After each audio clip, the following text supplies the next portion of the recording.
Hello everyone, welcome back to 60 Thoughts. In this video lecture, we will discuss one problem based on equivalent form of a matrix. So let us consider one problem. Verify the given matrix is equivalent form or not. Okay, how to verify this matrix is equivalent form? It satisfies equivalent form definitions. Okay, solution. So now I am going to verify this matrix is equivalent form or not. So what is equivalent form definition? So first condition, we are going to verify what? If any 0 rows are there, so we should write that 0 rows in the what? Last row, which means if any 0 rows in the given matrix, we should write it what? Below the non-zero rows only. Okay, so here I am going to consider equal to given matrix. Here we see the given matrix. First rows are what?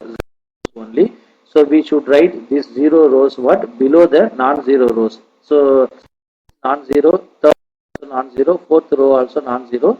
So here only we write, which means we should write that 0 rows in the last row only.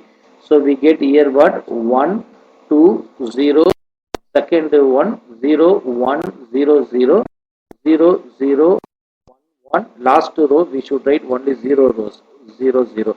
So this is your first condition.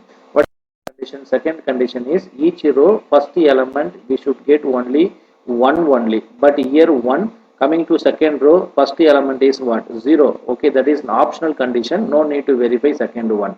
Directly we go for third condition. What is third condition is if the number of zeros before the first non-zero element is strictly less than the number of zeros before the first element in the next row. Okay, so now we are going to verify only these two row. Okay, coming to first row, zeros are there before first non-zero element, there is no 0, so 0, it is strictly less than. Coming to second row, how many zeros are there before the first non-zero element? This is first non-zero element, only one 0, so 0 less than 1, so it satisfies first row and second row.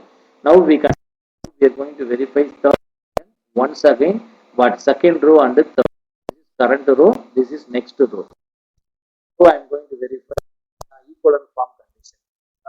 Equivalent form condition, number of zeros is non-zero element, it is strictly less than number of zeros to the first non-zero element. The current zeros are there before non-zero element.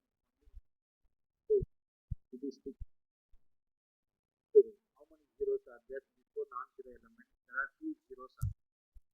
It is that one also satisfied. Next we consider third row and fourth row.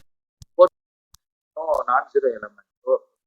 So that no need to verify third row and fourth row. Therefore, the given matrix is called what? The given matrix satisfied all three conditions of equivalent form. Therefore, it is called what? It is called equivalent only. Okay.